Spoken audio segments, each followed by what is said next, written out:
Welcome to our video guide on managing the Neighbour Module, your key to enhancing the delivery experience for both you and your customers. In this tutorial, we'll walk you through the activation process and how to seamlessly integrate Neighbour details into your order fulfillment process. Let's start and make your checkout process even more customer-centric.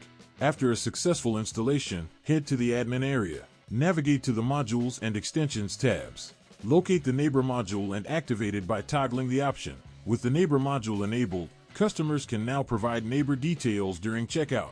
These details will be prominently displayed in the back end. Go to the Orders List table and find the dedicated Neighbour column added to track Neighbour information for efficient order fulfillment. By integrating this feature, you're not only streamlining your order delivery process but also enhancing customer satisfaction. Thank you for choosing the Neighbour Module. Subscribe and stay tuned for more helpful guides.